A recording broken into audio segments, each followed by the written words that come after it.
Hello बच्चों, कैसे हैं। स्वागत है आपका हमारे YouTube channel A to Z study पर। आज हम सामान्य ज्ञान प्रश्नोत्तरी लेकर उपस्थित हुए हैं जो ऑल इंडिया सैनिक स्कूल एंट्रेंस एग्ज़ाम या राष्ट्रीय मिलिट्री स्कूल के लिए कारगर साबित होगी। और देखते हैं पहला प्रश्न।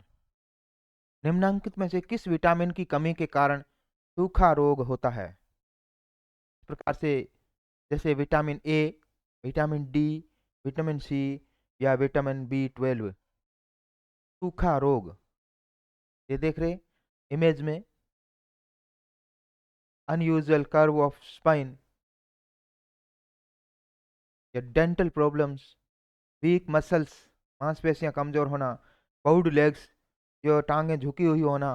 तो इस प्रकार से जो होता है वो किस विटामिन की कमी के कारण सूखा रोग या वो होता है। बताएं, गैस करिए। विटामिन ए क्या होता है? रतौंधी है ना, आंखों वाला। Vitamin D rickets, vitamin C दांतों संबंधी स्कर्वी, और विटामिन बी 12 कौन सा होना चाहिए? सही उत्तर विटामिन डी। सूखा रोग विटामिन डी की कमी से होता है जिससे हड्डियां कमजोर हो जाती हैं, है ना। इंग्लिश में इसको बोलेंगे rickets is a caused by vitamin D deficiency leading to weak and soft bones। तो इसका आंसर था विटामिन बी। चलें नेक्स्ट क्वेश्चन पे। मेज थोड़ा। भारत स्वतंत्र भारत के पहले गवर्नर जनरल कौन थे? Who was the first governor general of independent India? स्वतंत्र भारत के चित्र में दे रखा है थोड़ा सा। एस श्री राजगोपालाचारी, महात्मा गांधी, या लॉर्ड माउंटबेटन, या जवाहरलाल नेहरू।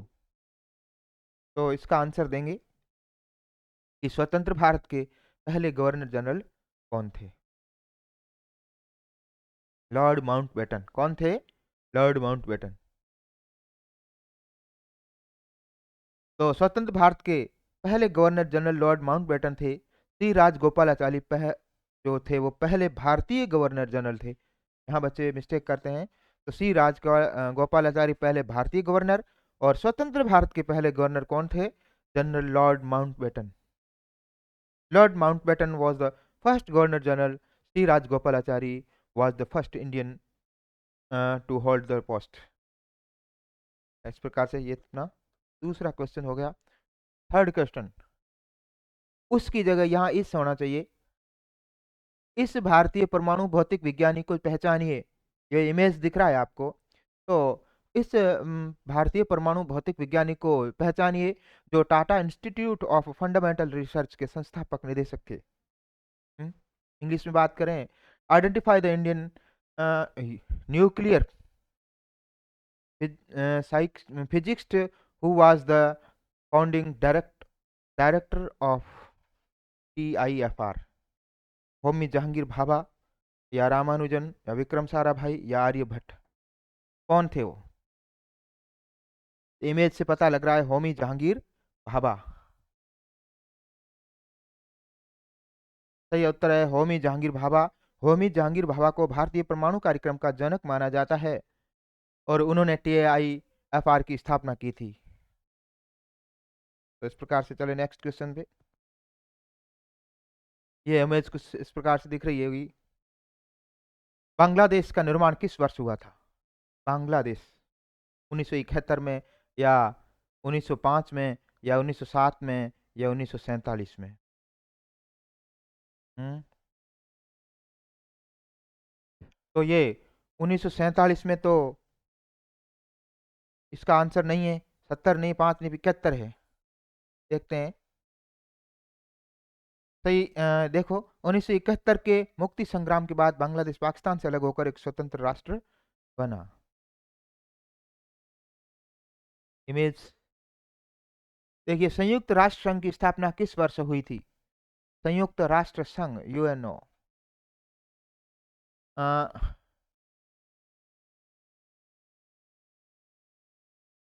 या 1944 या 1945 या 1946 या 1947?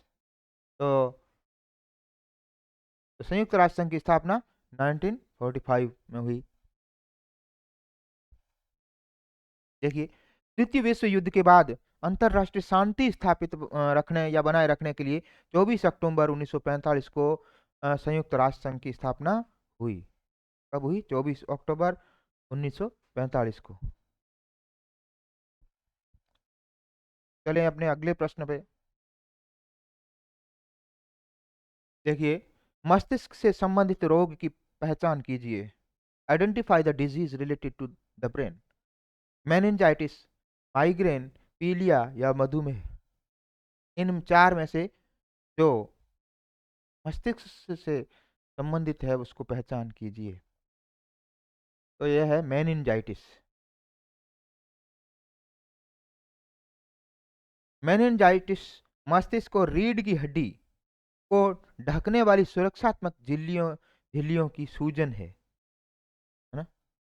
झिल्लियों पर जो सूजन आ जाती है, इस प्रकार से देख रहे हैं आप। सातवां प्रश्न, गाय के गोबर का उपयोग खाद बनाने के लिए कर सकते हैं क्योंकि यह डैश डैश डैश से भरपूर होता है। जो गाय का गोबर होता है उसमें क्या होता है? नाइट्रोजन होता है, चीनी होती है, पारा होता है, कैल्शियम होता है। आप बताएंगे बच्चे आइडिया लगा करके या गैस कर करके, या कहीं पढ़ लिया है तो? इम्पोर्टेंट सवाल है। गाय का गोबर जो बहुत ही उपजाऊ भी माना जाता है, तो उसमें किसकी मात्रा होती है? तो नाइट्रोजन। देखें, गाय का गोबर नाइट्रोजन, फास्फोरस और पोटेशियम से भरपूर होता है जो पौधों की वृद्धि के लिए आवश्यक है। पौधों को वृद्धि देने में वो कारगर साबित होता है। Cow dung is rich in nitrogen, phosphorus and potassium which are essential for plant growth. पौधों की ग्रोथ के लिए वो बहुत आवश्यक है। अगला क्वेश्चन देखें, भारत के प्रधानमंत्री की नियुक्ति कौन करता है? क्या भारत के प्रधानमंत्री की नियुक्ति भारत का राष्ट्रपति करता है, या मुख्य निर्वाचन अधिकारी करता है, या मुख्य न्यायाधीश करते हैं, या चीफ ऑफ डिफेंस स्टाफ? तो ये डिफेंस स्टाफ तो होगा नहीं। मुख्य न्यायाधीश, भारत के प्रधानमंत्री की नियुक्ति राष्ट्रपति ही करते हैं ना?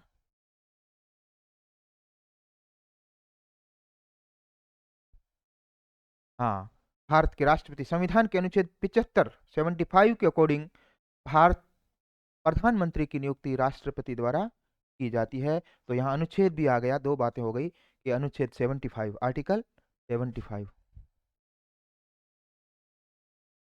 आर्टिकल 75 के तहत जो है वो प्रधानमंत्री की नियुक्ति राष्ट्रपति द्वारा। अगला भी इंपॉर्टेंट क्वेश्चन है, कोलकाता डैश डैश डैश नदी के किनारे तट पर स्थित है। यानी कोलकाता जो है वो किस नदी के तट पर स्थित है? अब ये जो नज़ारा दिख रहा है, इसमें जो गए हुए होंगे लोग वो बता देंगे, या पढ़ा हुआ है तो वो बता देंगे। क्या गंगा नदी के है कोलकाता, या दामोदर है, या हुगली है, या पद्मा है? कौन सी वो नदी है? तो इसका राइट आंसर होगा कोलकाता जो है वो हुगली नदी के किनारे पर स्थित है। कोलकाता हुगली नदी के तट पर स्थित है, जो गंगा नदी की एक वितरिका है ना? इसका राइट आंसर हुगली। अगला प्रश्न है कि यह ग्वालियर में स्थित है। यह जो है इमेज में दिख रहा है, यह ग्वालियर में स्थित है। इसे सिंधिया महाराजा द्वारा बनाया गया था। यह इटालियन शैली में बना है। यह क्या है? क्या यह हवा महल है, उमेद भवन है, लेक पैलेस है, या जय विलास पैलेस है? अब अपन हवा महल की बात करें, ये तो जयपुर में है, तो ये होगा नहीं। उम्मेद भवन और lake palace, lake palace Udaipur में है। अब उम्मेद भवन और जय विलास पैलेस, इसका right answer Jai Vilas palace होना है।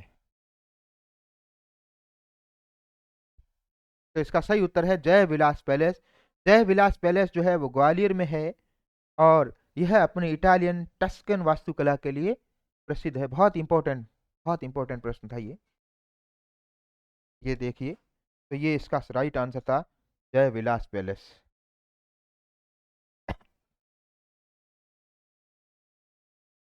हाँ, नेक्स्ट बढ़े हैं।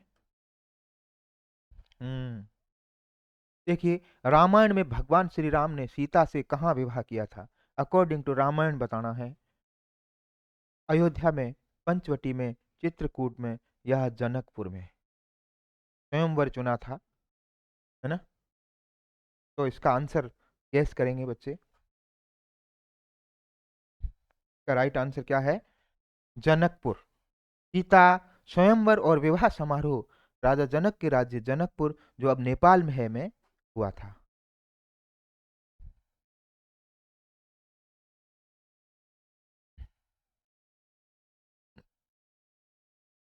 सही विकल्प चुनिए। भोजन डैश डैश की जड़ों में संग्रहित होता है। भोजन किसकी जड़ों में संग्रहित होता है? आलू, शकरकंद, प्याज या अदरक? इमेज से भी बता सकते हैं बच्चे। इमेज देखेंगे, पिक्चर देखेंगे तो वो बता देंगे कि भाई ये क्या है। क्या ये आलू का चित्र है? तो आलू का तो नहीं है ना? प्याज का है? प्याज का तो नहीं है। अदरक का है क्या? अदरक का भी ये नहीं है। तो शकरकंद, जिसे स्वीट पोटैटो बोल सकते हैं, है ना? खाने वाली गाजर का दूसरा रूप वही। शकरकंद एक रूपांतरित जड़ है। आलू, प्याज और अदरक ये तना है। ये तीनों जो है वो स्टेम है। इस रूप में भी निकाल सकते थे। तो इसका राइट आंसर था शकरकंद। नेक्स्ट जो है, एकमात्र ऐसी प्रजाति जो नर बच्चों को जन्म देती है। एकमात्र ऐसी प्रजाति जो नर बच्चों को जन्म देती है, वो कौन है? डॉल्फिन है, या व्हेल है, समुद्री घोड़ा है, या कछुआ है? कौन है? डॉल्फिन है, व्हेल है, सी हॉर्स है, या टर्टल? सी हॉर्स है, समुद्री घोड़ा। समुद्री घोड़े में नर अपनी थैली में अंडे से बच्चे सेना का काम करता है।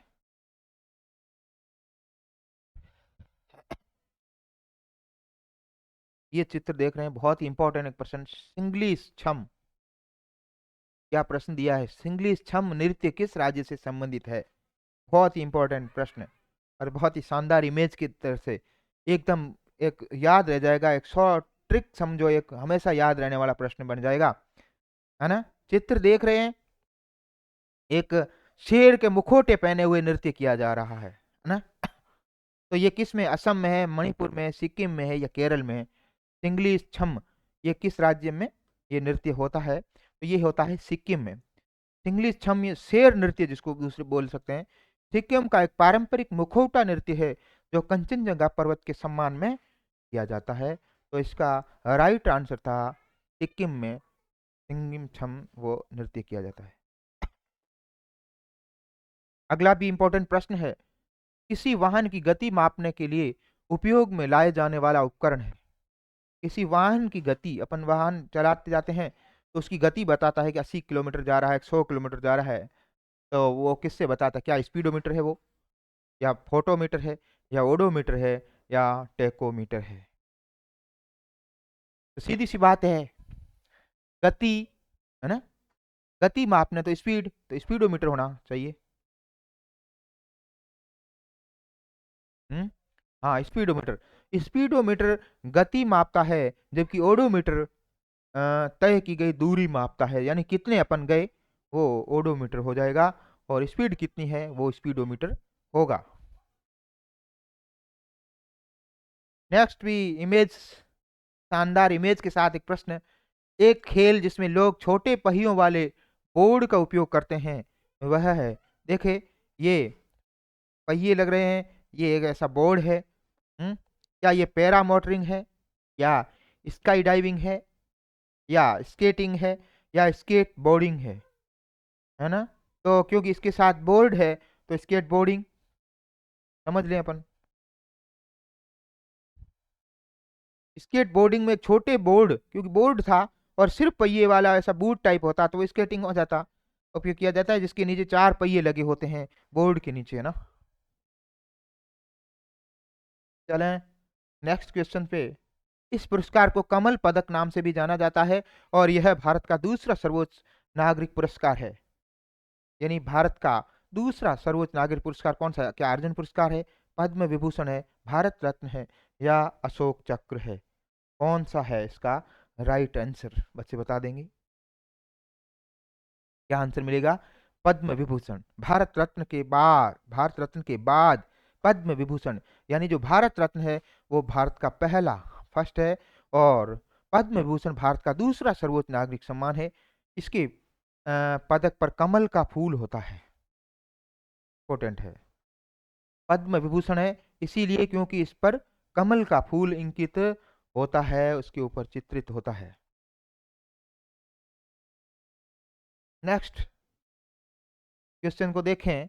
एक पंक्ति में व्यवस्थित पर्वतों डे को डैश डैश कहा जाता है। यानी एक पंक्ति में ये जो पर्वत दिख रहे हैं, है ना, तो इनको क्या कहा जाएगा? नजारा भी देख लीजिएगा। तो इनको क्या श्रृंखला बोलेंगे या वलित पर्वत बोलेंगे या शिखर बोलेंगे या टेबल पर्वत बोलेंगे? श्रृंखला यानी रेंज, वलित पर्वत यानी फोल्ड माउंटेन, है ना, टूटे फूटे, शिखर यानी पीक या चोटी, टेबल पर्वत यानी टेबल माउंटेन। तो इसको क्या बोलेंगे? एक पंक्ति में व्यवस्थित पर्वतों को, तो व्यवस्थित तो श्रृंखला होनी चाहिए ना, शाब्दिक से। हाँ, श्रृंखला या रेंज, पर्वतों की एक निरंतर कतार को पर्वत श्रृंखला यानी माउंटेन रेंज रेंज कहा जाता है। A continuous line of mountains is refer to as a mountain range. इसका आंसर ये बैठ जाएगा। अगला देखें क्वेश्चन। जल को सार्वभौमिक विलायन यूनिवर्सल सॉल्वेंट के रूप में जाना जाता है क्योंकि इसके अनेक उपयोग हैं। वह सभी तरह के की धूल साफ कर सकता है, वह शरीर को चयापचय का माध्यम है या वह कई पदार्थों का को घोल सकता है। इसका राइट आंसर कैसे बताएंगे?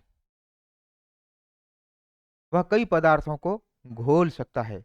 पानी किसी भी अन्य तरल की तुलना में अधिक पदार्थों को घोल सकता है, इसलिए इसे यूनिवर्सल सॉल्वेंट कहा जाता है। It dissolves more substance than any other liquid, hence the name universal solvent। तो यह वह कई पदार्थों को घोल सकता है। धन्यवाद। तो इस प्रकार से आज हमने बहुत ही सुपर जो होते हैं, मेरिट डिपेंड जो प्रश्न होते हैं वो ला करके आपके सामने रखे हैं। आशा है आपको हमारा वीडियो पसंद आएगा। आप निरंतर हमारे YouTube channel A to Z study अड्डा से जुड़े रहें, हमें शेयर और सब्सक्राइब करें, हो सके तो लाइक कर दें, शेयर अवश्य करें, जुड़े रहें। नेक्स्ट टॉपिक इससे बेहतर करने के प्रयास कर रहे हैं। तब तक आप स्वस्थ रहें, मस्त रहें और निरंतर अपने बच्चों को पर ध्यान दें और छुट्टियों में पढ़ते रहें, पढ़ाते रहें। Thank you. मिलते हैं अगले टॉपिक के साथ। जय हिंद।